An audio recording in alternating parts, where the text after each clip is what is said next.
Mhm. Yeah, I'm already told Eli I'll be off in about like 25, 30 minutes. So that's okay. We are live with Fish Stripes live, and if you are live, despite watching last night, Cutting out, yeah. really tough situation. Devastating loss for the Leafs. And so Eli and I am trying to host this stream from my phone. And we'll see how that was. Usually works from my computer, and usually I have my green board, but it's green in the ground. And hoping to get through this as best we can. This trip, first of 4 games. So, no doubt about it. The big story tonight is the return from your list. He's been gone for 2 months.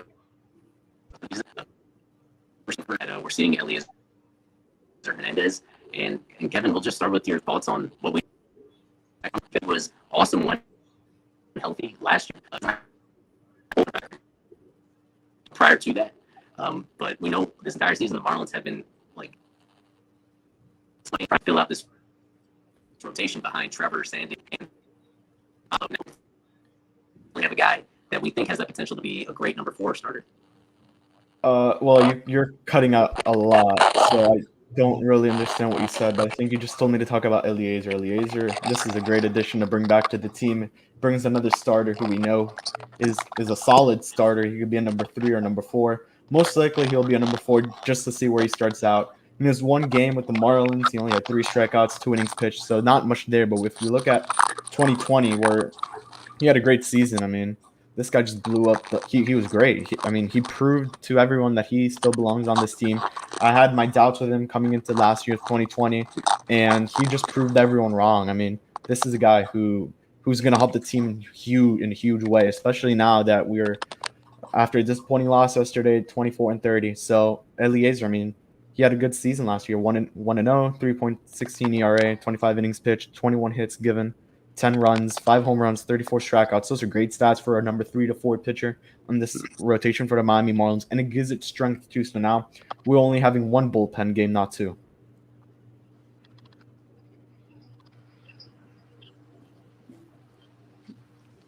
If you want to talk a little bit about Eliezer, Isaac.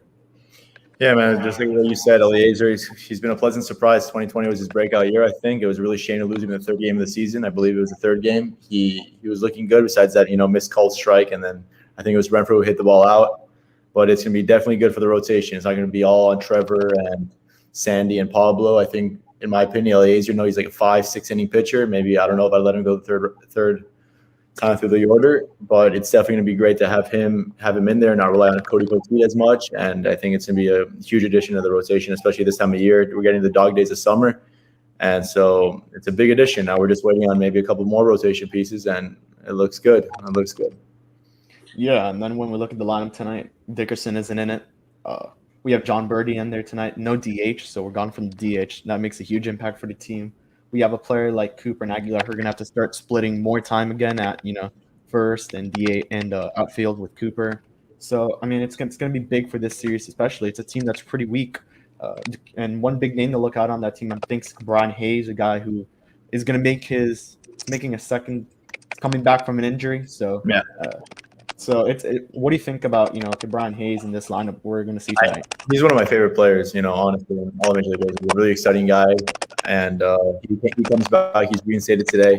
I think it's a weird day. I know it's a lefty on the mound, but I think it's a weird day to have Cole Dickerson out of the lineup. I like this. Like the stadium for him. I think he plays well in it. But it looks like a fun lineup. Having Marte back, a little homecoming for him, and it's gonna be a fun series. Yeah. Now we have Ethan here. Eli's having some difficulties, so no problem. Take him over here. Talking about this lineup that we're going to see tonight with Brian Hayes coming back from his injury. Yeah, Brian's a stud, and it was really disappointing to see him go down, right out of the gate. I mean, I think he went down in that opening series against the Cubs. So, yeah, it was nice to see you guys were talking about, Marte returning. It was nice to see him. He posted like a picture on Instagram or whatever of him kind of coming back to Pittsburgh, and I think it's cool to see him, showing some love for that. I know he played most of his career there, and he had a lot of good years there. He was a really, really productive player there, and they had some good teams. They made a couple postseasons, and yeah, Corey Dickerson also played in Pittsburgh. Let's not forget. But Corey's dealing with some personal stuff right now. I think it's important to note that in terms of that may be a possibility as to why he's out of the lineup. But also, the lefty-lefty matchup. Donnie has shown that he's not going to play Corey against they're going to kind of platoon Corey against lefties because they have Duvall, they have Cooper, so they feel that that's a better option than Dickerson, in the lefty spot. So when you're going up against a lefty, so it's an interesting matchup for the Marlins tonight. I really think this is a pretty strong lineup that they're sending out there. I mean, personally, for what they've got, it's a pretty strong lineup. But personally, right now, I would have Devers in there every day, honestly. I guess I can understand not wanting to have him lefty so young and everything, but he's the guy that I would definitely have in there every day because he's been a stud, and I mean he hasn't been a stud. He hasn't been putting the results together. But Donnie talked today in the pregame press conference about how he's really liked what he's seen from Devers, and I liked what I've seen from Devers. And at this point, I just think he has a little more upside than Isan Diaz might. So. Yeah, and then we look at this lineup tonight, it's maybe one of the strongest he's brought in. I don't think he wants to take risks, especially after what happened last night too. But, one interesting thing I see in this lineup is John Birdie batting over Jose Devers. What do you guys think about that in particular? Yeah, no, like Ethan said, I would definitely have Devers in the lineup most days, more days than not. I think he's shown the ability to work the count really well. I think he has great hand-eye coordination, bat-to-ball skills. He's not going to hit for a ton of power, but he's a great fielder. He's fast. He works the count really well, like I said, and at this point, what are you doing rolling out John Birdie in that game? I understand it's a lefty, but, I would have liked to see Devers, and it would have been a really fun. It makes the lineup, in my opinion, it lengthens it a little bit, but who knows? Yeah, no, with Birdie, it's kind of like, fine, I got my mic volume working. Anyway, with Birdie, there was so much offense. Like, he was so good these last couple of years. He has been really productive when you look at it. I mean, he had a really good year last year, 115 weighted runs created plus. He had 105 the year before, and what was really almost a full season, so I don't know. I understand that they're trying to get Birdie going because they think that he can be productive, and I do think he has more offensive potential than Isan right now. But at that point, I think that the Devers Birdie combination is one that I would go with. But the Marlins are really stuck between a rock and a hard place right now. I mean, their hands are tied in terms of the fact that they just don't have enough talent up the middle right now. I mean, this Miguel Rojas injury has completely handicapped them because they can't play two of their best players. And the two of their best, at the same time, two of their best players are Jazz and Miggy, and they're up the middle. And then obviously you look at third base, and Brian Henderson is hurt over there. So, a lot of people have talked about the depth problems that the Marlins have, and that maybe, the depth in the organization isn't as good as we think it is. But I think the big issue is we know that the depth comes in the outfield and on the mound, right? And they really haven't created a lot of depth up the middle or at third specifically. I mean, the one guy that I would think would have been the easy call, when BA went down is Joe Dunan. He had a nice spring, and he's a pretty talented player, but he's hurt right now. So, with him being hurt down in AAA, that really limits the options to the point where you have Devers, who, except for the ABs, he's taken in AAA this year when the Marlins sent him back down there for a little bit, has never taken an AB above an at-bat above high A. You know what I mean? So it's crazy the situation the Marlins have ended up in because of all these injuries. But the depth in the organization at this specific area where they're beat up right now is towards the bottom, tiers in the organization. You're looking for guys like Osiris Johnson and Nasim Nunez to find their bats, but they're young. They're in Jupiter. They're in the lowest level. They're in low A. So it's hard to find somebody that is just kind of plug and play right now for the Marlins, and it's showing because that second base, third base has really been lacking since Miguel Rojas and Brian Anderson went down.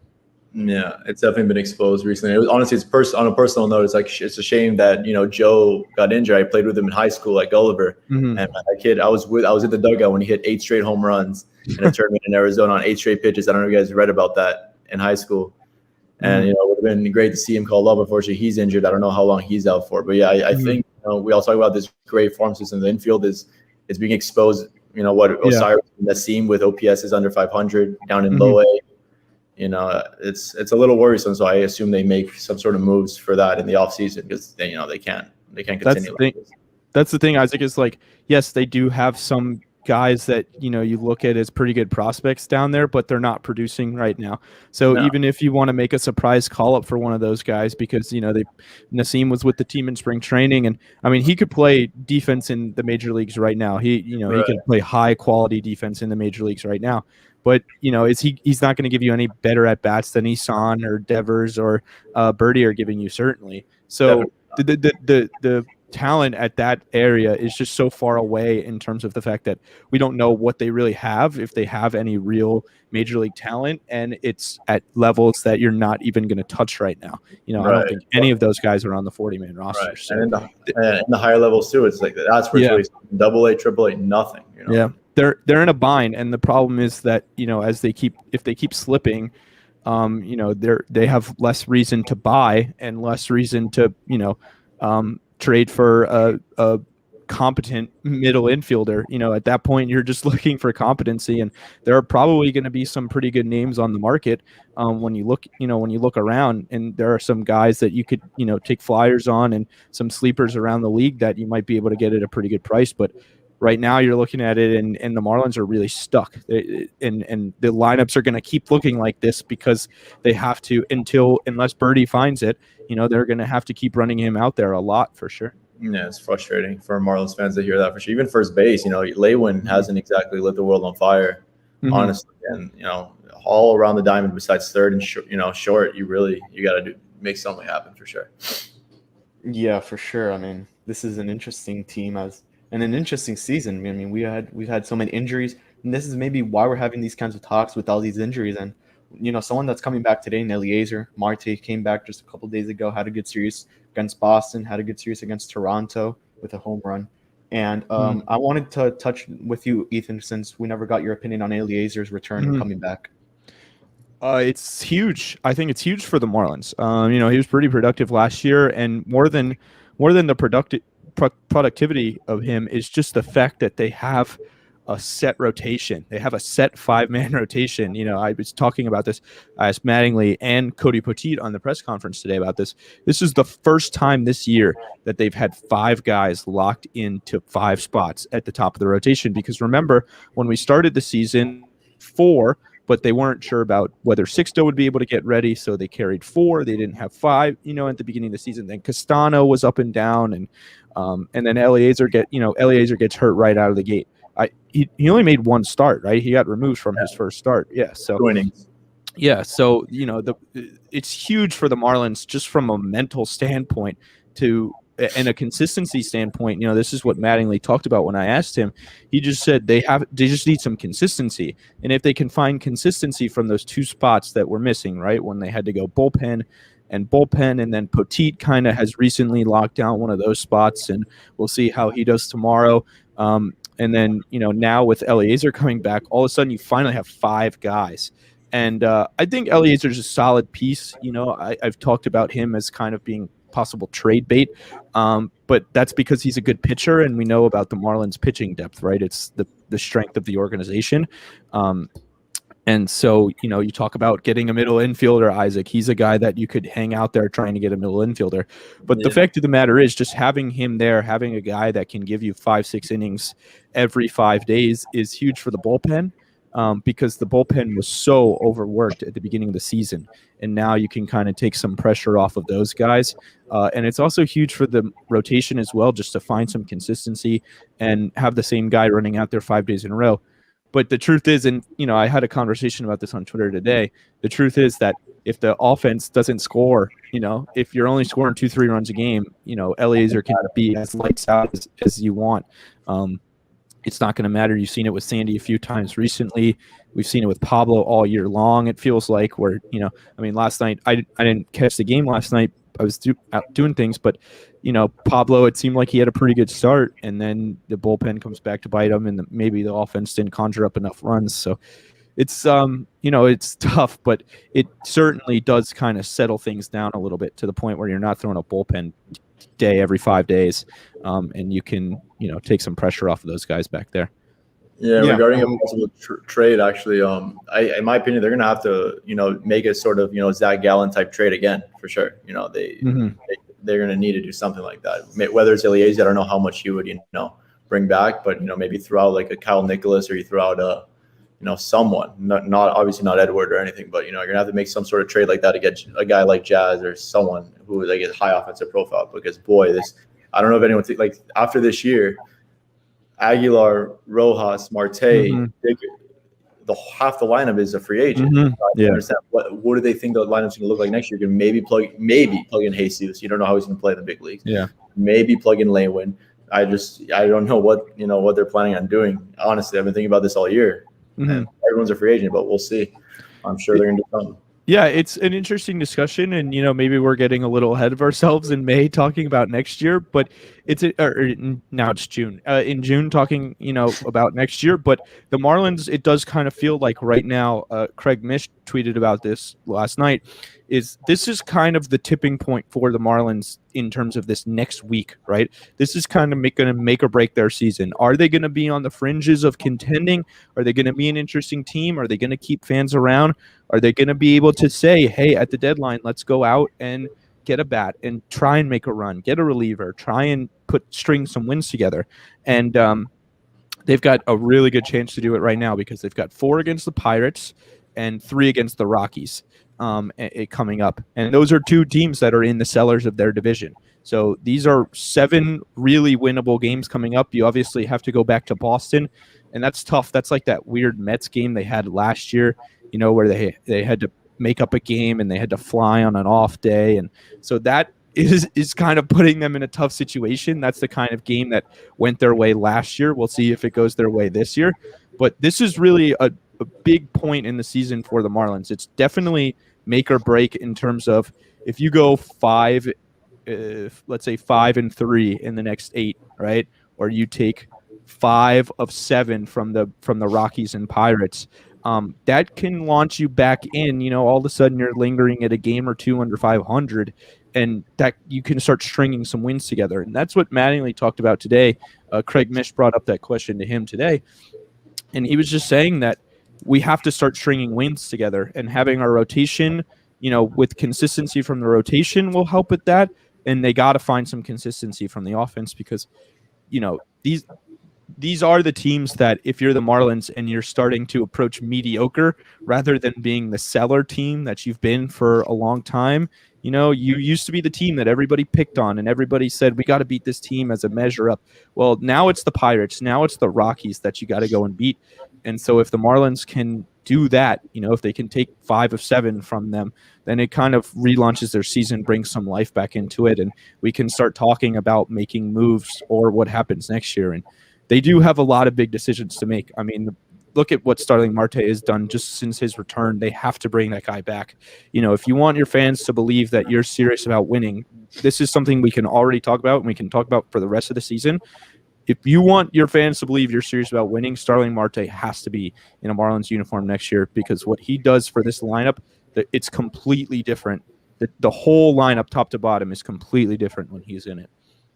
Yeah, definitely. I mean, this month might be one of the most important months of the season, just to define what this team could be made of. It could be you're going to sell or you're going to buy. I mean, you're playing teams like the Cubs, the Blue Jays, the Nationals, the Phillies, which we've beaten. I mean, we've beaten the Nationals. We've beaten the Phillies a couple times. We almost swept. It was a half and half. Yeah, we got the best of the Phillies the last time we saw it. Yeah. And when it comes to these guys that we have to bring back, man, we have to bring back Marte. I mean, if we want to compete next year or at least years to come, Marte has to be on this roster, on this lineup, coming in every day. And I want to look at a little bit on the side of the Pittsburgh Pirates. We have Tyler Anderson pitching tonight. What can you guys tell me about Anderson? This is a guy who has been pretty solid. I mean, 3-5, 4.63 ERA, 55 strikeouts. I mean, what can we expect tonight from Tyler Anderson? I want to start with Isaac. With Tyler, honestly, I don't know much about him other than the fact that he's just been like a workhorse for the team this year. And in his career, he's got a mid-4 ERA, a lot of innings, over 500 innings pitched in his career.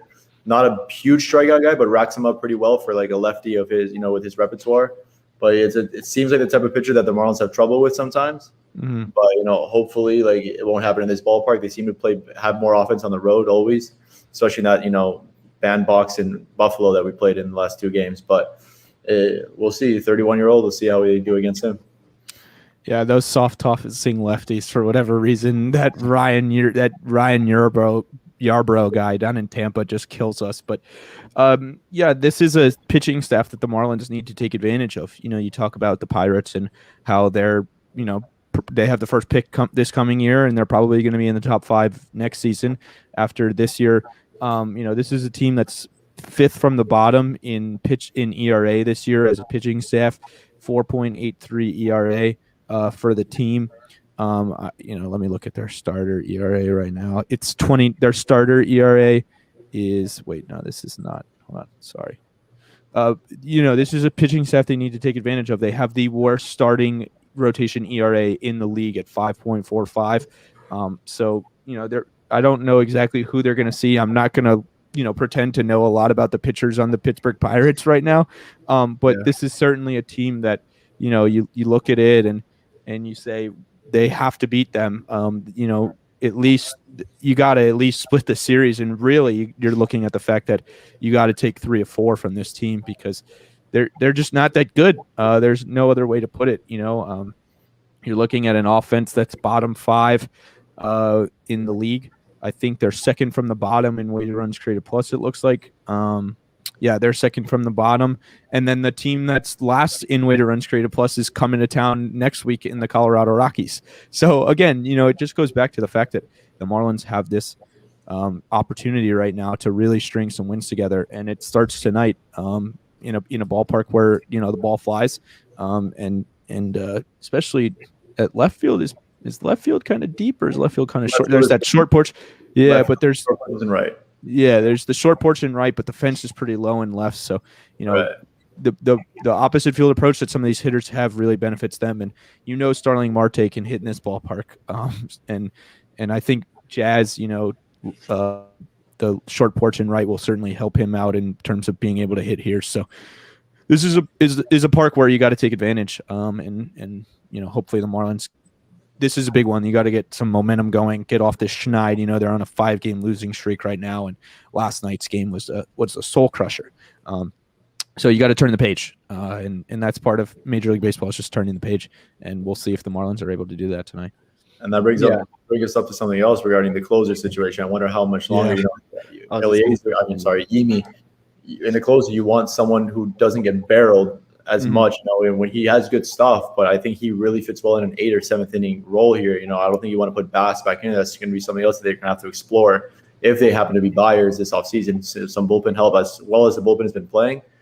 They could use definitely some help at the back end for sure. Florida's been good. Bass has been good as of late, but they could definitely. I don't know if I would trust Yimi. Every single swing against him last night was hit extremely hard. So yeah, and No, it's scary. And, the Marlins have already had to reevaluate the closing situation this year, which is crazy considering the fact that they have the 9th best ERA in the bullpen, and it looks like they have a top 5. They're 6th in WAR in the bullpen this year.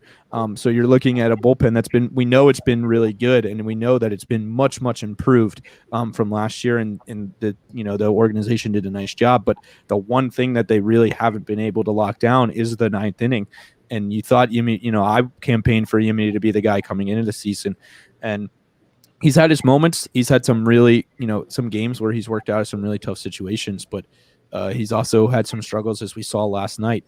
I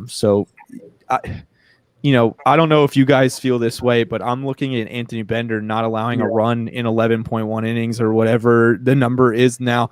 And I'm looking at it and I'm like, when do you start putting him, Donnie has talked about it's only just a matter of feel for him, and they feel confident sending him out there because of his stuff. So at what point do you send this guy with this high 90s fastball, almost 100, and wicked movement and this wicked breaking pitch? at what point do you say we're gonna try this out? And I'm just looking at him as just maybe they're waiting to unleash him, maybe they're waiting for him to kind of settle in. At what point do you just say fuck it, kind of, and just go with him at the back end of the pen and make him your ninth inning guy? I don't know if you guys feel the same way. If there's somebody else, Floro's been really good, but he got knocked around in the ninth inning, once or twice. But is there a move? Do you guys think a move, Kevin? Do you think there's a move that needs to be made, or are you not quite there yet? Yeah, and it was funny because I was going to touch up on that after we finished the last topic we're talking about. I mean, this closer role is for sure up for grabs right now, especially after last night. Marlins were winning 5-3. You allow 3 runs to lose the game. Yimmy's spot it's up for grabs, and my first candidate was easily Anthony Bender. I'm pretty sure he still has a 0 ERA, and they haven't hit off of him, if I'm correct. This guy's been on fire, man. I mean, put him in the 9th inning. Let's see what he could do. Give him a chance, Donnie. I mean, it's time. Another good candidate would be a guy like Dylan Floro. He's been pretty solid for the team. I think maybe we could see Anthony Bass in there. I'm still doubtful with Bass. I'd rather keep him in the 7th, 8th inning, even though they did get a run off of him yesterday, and that did make a little bit of an impact from the game yesterday too. So I think we should just go with Bender tonight if we're in that spot in 9th inning and see what happens. In Bass's defense last night, the defense didn't help him out much at all. It wasn't a lot of hard contact against them. Jazz made the ball was wet, like the bad conditions on the field. But he looked good. He struck out. I forgot who it was. When he needed to get that strikeout with a go-ahead run at the plate, he got 3 whiffs on that disgusting slider he has. So Bass has the stuff. I think he just really screwed up in the beginning of the year. But I like I said, I wouldn't put him in the ninth inning either. So it would be Bender for me. He has the closer stuff, and to me, he's actually the only guy in the bullpen that has that prototypical closer stuff. Maybe you go out. I don't know about Tommy Eveld. I don't think but there's not many options in the bullpen. Touchdown Tommy. Yeah, exactly. Touchdown Tommy. So yeah, no, I look at it, and with Bass, everybody screams and yells about the 9th inning struggles, and that's the reason we shouldn't put him back there. But to me, the reason you shouldn't put him back there is because he's been so good in the 7th inning.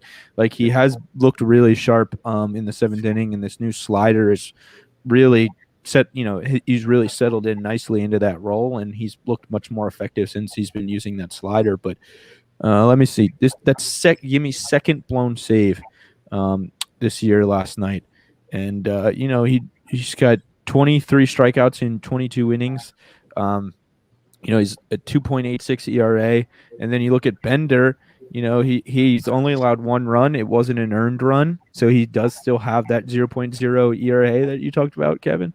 Yes. And he's got 14 Ks in 11.2 innings. And this was something that Eli and you and I have talked about a bunch, Kevin, which is high leverage stuff and power stuff, and the Marlins don't have a ton of it. Isaac, you just mentioned this as well, and there are some guys that I think they have in their organization, a guy like Jordan Holloway who translates better at the back end of the pen, and they're looking. Yimmy does have good stuff. He throws hard. He throws 96, 97. He's got a wipeout slider, but you're really looking for that elite stuff. It just looks different. That stuff that just looks different. And Bender's stuff just kind of looks different than anybody else's on the staff. And so when you look at it, you're like, what does he have to do? He hasn't really gotten a ton of high leverage situations. But I think that's just kind of Donnie just getting to trust this guy. But, because he pitched an independent ball last year, so it's like I can understand a bit having some reluctance to throw him into the 9th inning right away. But I do think that he really factors into the closing situation down in the future. And if it gets any worse right now, like if Yimmy continues to struggle, I think he should get 1 or 2 more chances because, like I said, he's been pretty good this year. Not terrible, but not great, obviously. So I think he deserves another chance or 2, but that guy's looming there, and I think he has to be the next guy to get a chance because Floro's gotten a couple chances, and he's been really good all year, but in the 8th inning role, his 9th inning hasn't been great. So, at what point do you just say screw it and just go with Bender? One final thought on that before I have to sign off really quick. Like you said, I agree on Bender. I think one thing they messed up on, I don't know, I think they should have gotten Miguel Castro really badly, not just because how he's performing with the Mets, Miguel Castro has that, prototypical stuff. I don't know how you get outbid. They did a good decision without, bringing back Brandon Kinsler. Apparently, I initially was like, I didn't like that choice of like not paying him the extra. I think it was $500K or something, or $1 million. But yeah, no, I think Miguel Castro is someone that they should have looked at harder maybe. And I think there are some options they're gonna have to bring out. But definitely, I would say in September, if we're not in it, I would give Bender the ball in the 9th for sure. Yeah. Yeah, and what are your predictions since you have to sign up for That's these? right. I would say 4-game sweep, but that never goes. It never goes that way, right? It's never that easy. They need a win tonight. They absolutely. It's not a must-win. We're in June, but they need a win tonight. You can't come into Pittsburgh and lose the first one.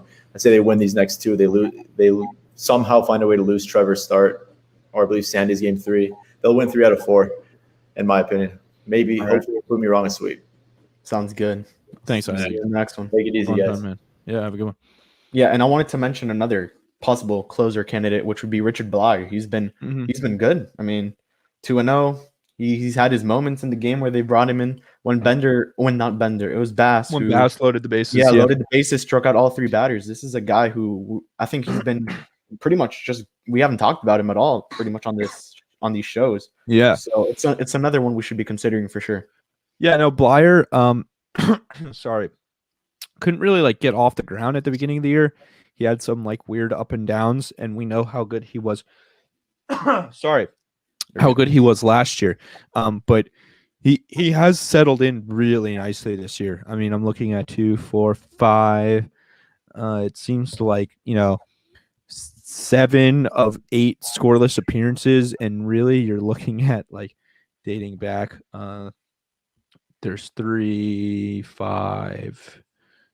10 of 12 scoreless appearances, so that's really solid. When you're looking at, there's a bunch of these guys at the back end of the Marlins pen in the Marlins pen that have, had solid, these scoreless streaks.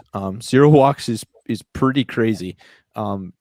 Especially for a qualified reliever at this point in the season when you're talking about in June. I don't know if he has closer stuff, but he deserves some looks in higher leverage situations. I mean, right now he's got to be the guy that you go to in higher leverage situations when you need outs against lefties, because he has really picked it up and he's been a lot better towards the, as we get into more over the course of the season, he's really settled in nicely. But I'm looking at this man, and all these guys have just thrown so many innings, and that's why it's so nice to have 5 guys. We talked about this already, Kevin, but to have these guys settled in, it just takes so much pressure off the bullpen, and it'll make it so much easier that these guys won't have to throw bullpen days, really, get inconsistent starts to the point where they're having, to go 6 innings in a game or whatever. It just takes so much pressure off the pen. And so it's huge for the Marlins to be getting Eliezer back tonight. We talked about it, but it can't really be overstated. So there's the good news is that they have a lot of really good guys in the pen, and the pen has been really solid. I just can't understand why they can't figure out the 9th inning, why they don't have a guy that can really pitch in the 9th inning. And they got to find it because there are a few games that they've left. We know, they've had a bunch of blown saves. There are a few games that they've left on the table because their closer situation just hasn't been up to what it needs to be and up to the standard that the rest of the bullpen is setting. The bullpen has set such a great standard this year. In every other inning, the first inning through the 8th inning, their bullpen has set a really nice standard. But the 9th inning, they just haven't been able to figure out.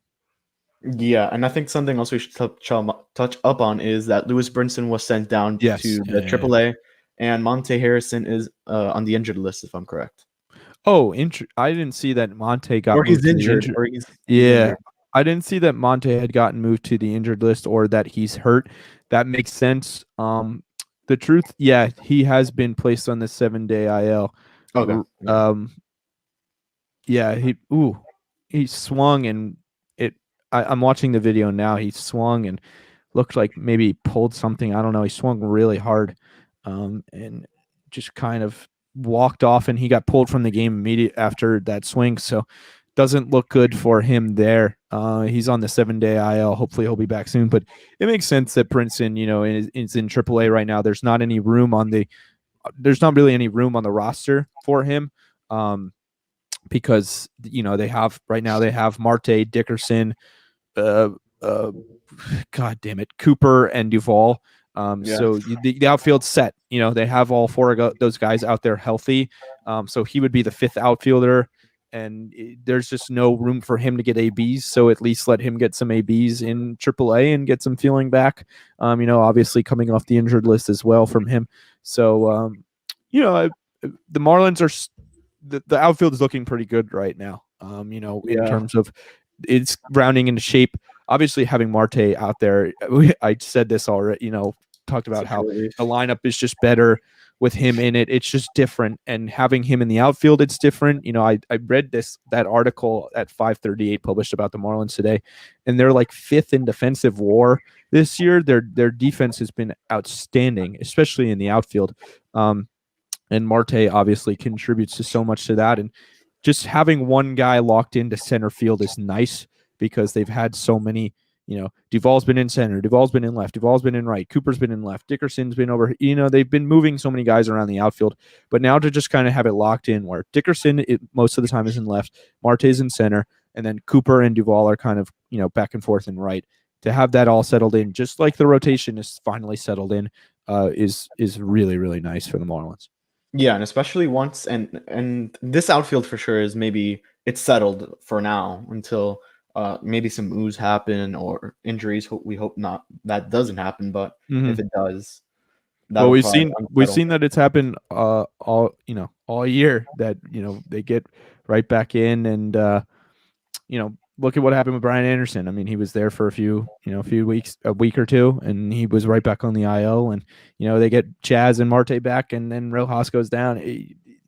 You always got to stay prepared. So it's nice to have Lou, down in AAA. Like I said, getting up to speed.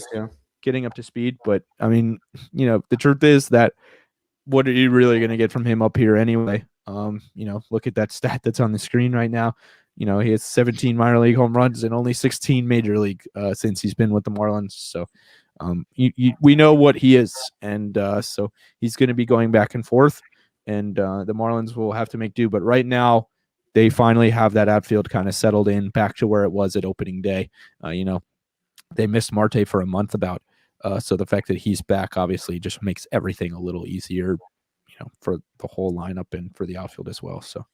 Yeah, and speaking again of transactions, I don't know his first name, but I know the other Marte was a DFA. Luis Marte. Yeah, Luis Marte was DFA'd. Yeah, he was DFA'd to make room for Eliezer. That's brutal, man. The Marlins have had a few guys recently that they make their major league debut and they're DFA'd right after. Yeah. But that's just the way that that baseball works, that rosters work, and especially with the way that things have been going for the Marlins recently. So many moves, so many transactions, so many guys coming up and down, especially in the middle infield. They had to call Marte up, obviously, and in the bullpen, but now everything can settle down a little bit. We might not be able, have to see as many of these moves because the rotation, knock on wood, is healthy right now. The lineup is a little healthier. Obviously they're going to be missing Rojas and Anderson, it seems like, for a little bit of time, but there was a little bit of a positive update in terms of Rojas today. I guess I should touch on this from Mattingly's press conference, that saying that Rojas feels well. The finger's progressing pretty well. Better than they may have expected. The swelling has gone down and everything. So, that's just a good update for him, but we don't really know what's going on with Brian Anderson. The fact is, I expected that the move to clear the roster spot for Eliezer would be Brian Anderson going on the 60-day IL. So the fact that that didn't happen might be a little bit of a positive for the Marlins, but that's obviously still possible.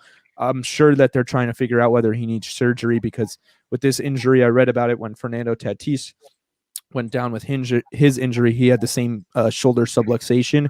Basically, if BA needs surgery, he's probably going to be out for the year. So I think the Marlins are just kind of evaluating where he's at and seeing if he's going to need surgery or if it's going to be something that will be pretty quick. Maybe a few weeks. So that's in jeopardy. It's in limbo. Rojas and Anderson are in limbo, but Rojas progressing well, but still going to need some time, obviously. The Marlins are going to have to make do without him, and it's going to be really tough. At least they have Jazz that can slide over to shortstop, and but the fact is, we know what how the roster sets up right now. But think about how much better this roster looks if you have Anderson. It's not worth dwelling on, really, but the reality of it is that the Marlins, the reason they're in this situation is because their entire left side of their infield is hurt right now, and is going to be hurt probably for a little while. It's going to be a little while before they get at least one of, and then definitely both Rojas and Anderson back. Yeah, I'm just gonna say this right now. I think this record doesn't represent the Marlins fully healthy. Fully healthy, this team would be at least maybe 1 or 2 games off 500, not where they are right now. This season has just been all injuries for this team. Marte gone down, Eliezer, and especially at the start of the season, because this is when these guys went down. Marte and Eliezer. That's, for example, those guys went down right at the start of the season. They've been having to bring up guys, and we've been finding out, these guys that we don't know, like Cody Potiti. He's been great for the team. He's in that 5th spot right now as the start, if I'm correct. Yeah.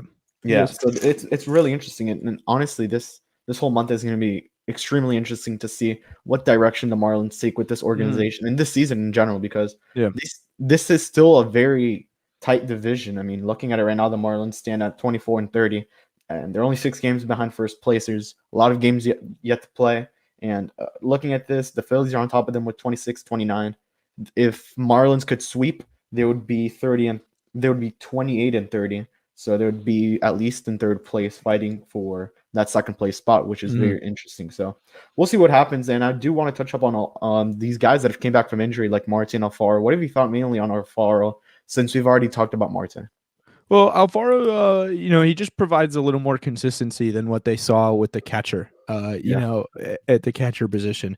And it's been nice. I haven't really looked at the numbers. I've been home, so I've been busy with my family, so I haven't been as locked into the games the last few nights as I was recently. But right now he's hitting 250, 304, 327, and he's got an 83 weighted runs created plus, which is just such an improvement, such an upgrade from what we saw, with Sandy Leone and Chad Wallach back there. So, he had 2 hits the other night against Toronto, and he had a hit apiece in his games against Boston. So he's just kind of working his way up to speed. It's going to take some time. But the fact of the matter is there's so much more offensive potential when you talk about Jorge Alfaro. And that's why this lineup really looks so much more solid, is because it's just one more guy. It's one more guy that can give you a good at-bat at times. He's not always going to give you the best at-bats, but the fact of the matter is it's better than what they had. We all know that catcher isn't the greatest offensive position. That's why when you find a great offensive catcher, guy like JT Realmuto, guy like Wilson Contreras, the Pirates have a really nice offensive catcher in Jacob Stallings, and that's a guy that Marlins Twitter has been floating around as a possible trade candidate, because obviously the Pirates are going to be selling. But you talk about with where the Marlins are. There was that article in 538 today that said that basically the Marlins have gone from a historically lucky team with what they did last year to a historically unlucky team in terms of where they're playing at or below their expected record. So last year they played way above their expected record, and this year they're playing way below their expected record based on like the Pythagorean record, whatever that 538 metric has. I don't know exactly how it works, but basically the Marlins are playing so far below their expected record right now. And you're right, Kevin. I do think that this team is better than the record reflects. It's true. They've had some bad luck. They've been bad in close games. They won a lot of 1-run games last year, and all of that has flipped around completely. When you look at 1-run games, you want to go. It's basically a coin flip. You basically want to go 500. The Marlins are I don't know their exact record in 1-run games right now. They're way below that. So the fact of the matter is that the luck has turned around against them a little bit. They're not a great team. We knew they weren't a great team, but that 75 win mark that everybody was pretty hopeful for, that seemed to be the reasonable expectation before the season. That's well within reach right now. 4-11 in 1-run games this season, which is just that's terrible. That's obviously way below 500. That's hold on, that's 15. So you want to be somewhere around 7-8, 8-7 to think that that's pretty sustainable in one-run games this season. And the Marlins 4-11 is not sustainable over the course of the season. They're going to start winning some of those one-run games. They're going to start getting locked down, saves locked down. Somebody's going to find some consistency in the ninth inning, you would think. But yeah, the fact of the matter is the Marlins have had, they are better than their record, which suggests I would completely agree with you there, Kevin.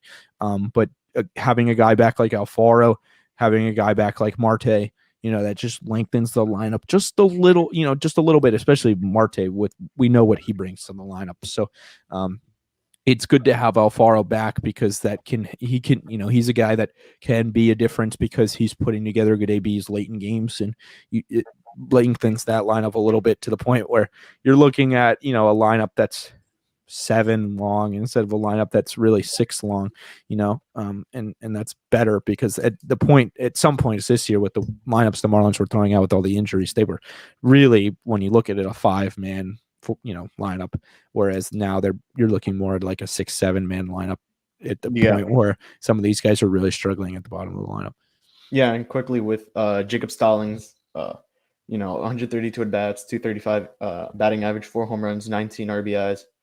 This is a guy who I think Miami would for sure benefit off of, especially with the offense that is very much needed. And Alex Carver has joined us.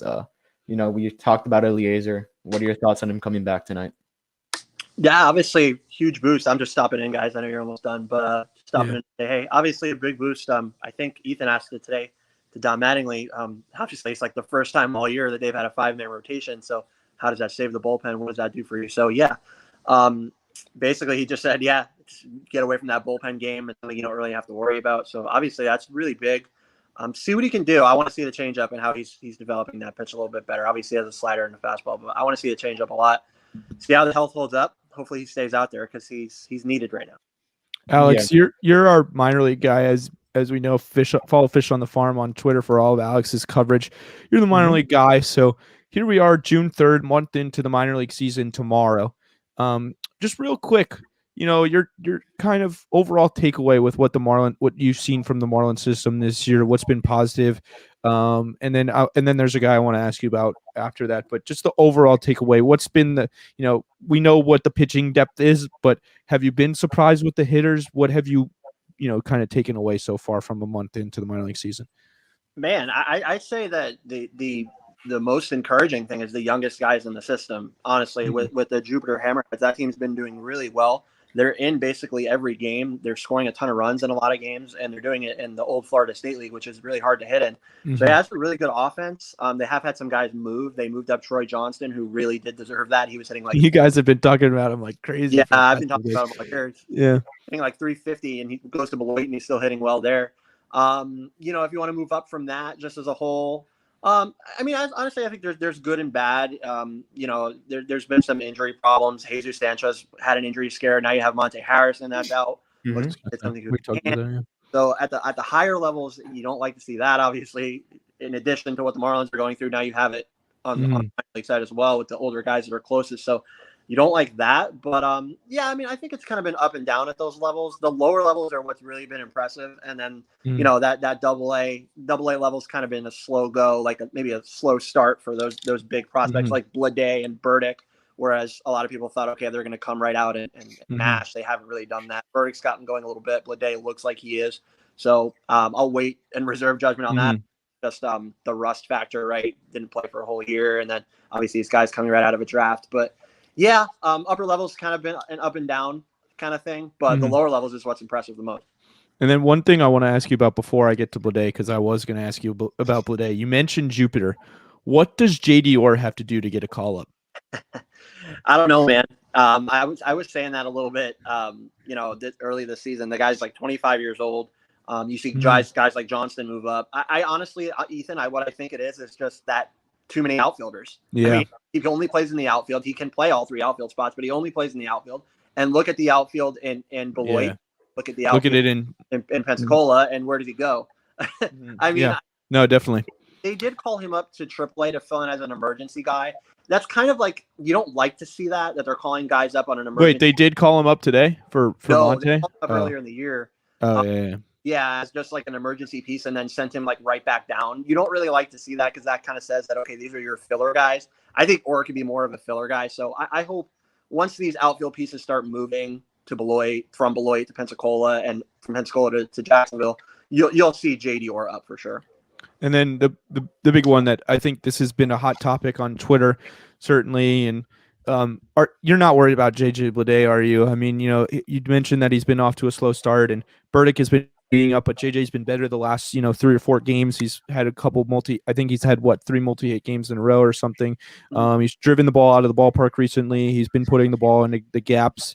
So what has it been? Why the slow start? You watch these games. I don't necessarily watch these games. I just watch the box scores. So you watch these games, you see these hits. What have you seen from his ABs what's the slow start been? And then why has he kind of come out of it these last few days? And what makes you excited that the fact that he's snapping out of it and he'll be the guy that we expected?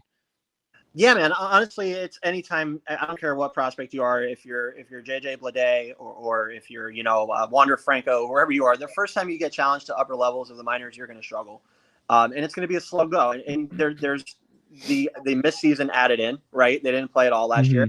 So he last played with the Jupiter Hammerheads in 2019. Obviously, he had the spring training experiences, which are great.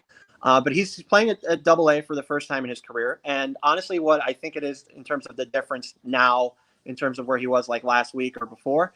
Honestly, I think he's seeing pitches a lot better, Ethan. I think he's swinging the bat a little bit more. He was taking a ton of pitches and a ton of walks early. Yeah, I mean, he's got a 17.2% walk rate. I saw this exactly. So he still is taking walks, but he's swinging the bat a little bit more. He swings at great pitches.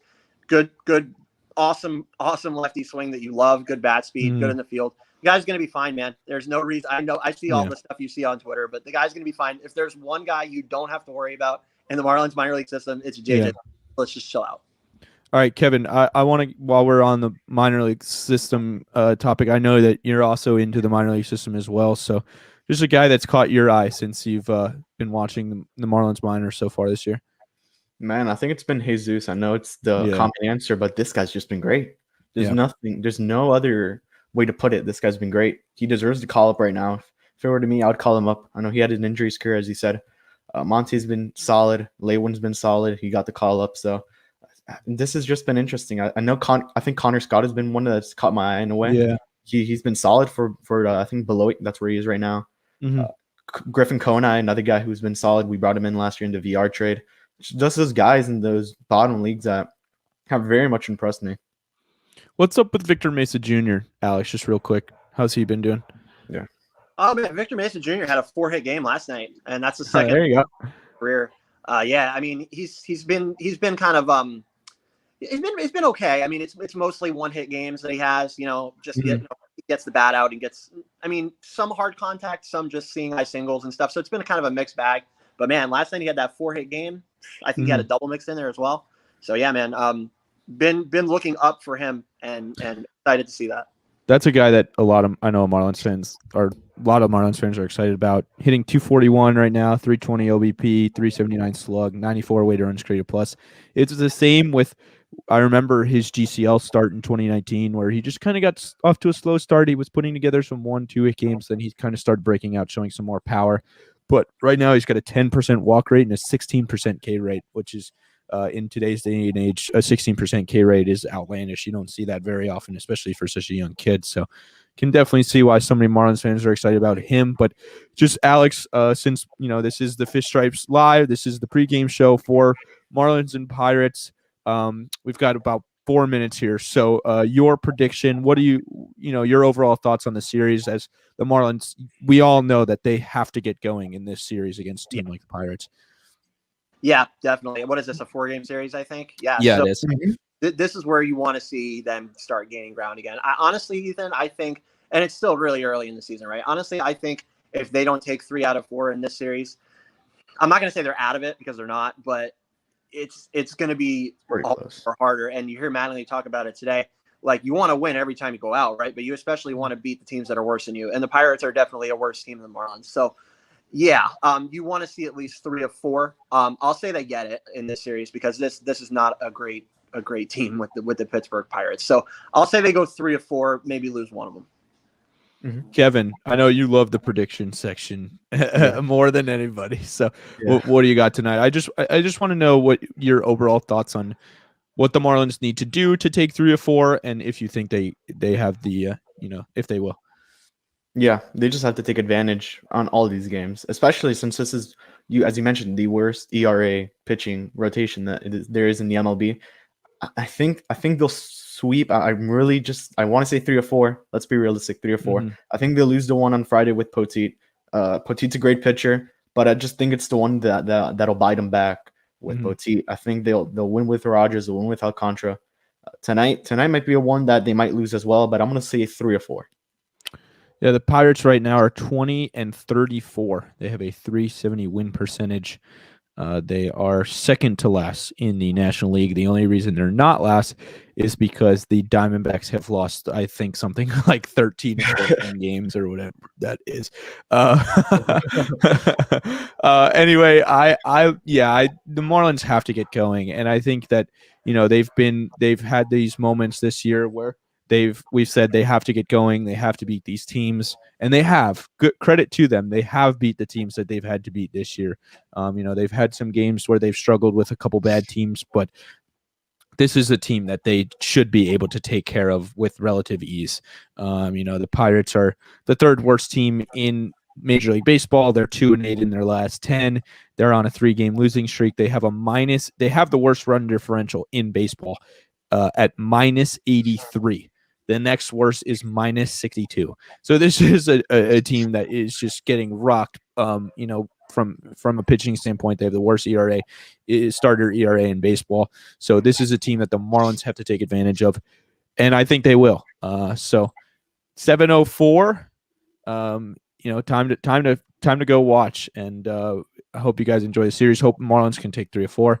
And for Eli, for Kevin, for Alex, thanks for joining us, guys. Good discussion. I'm Ethan Madowski. We'll talk to you next time. Go Fish.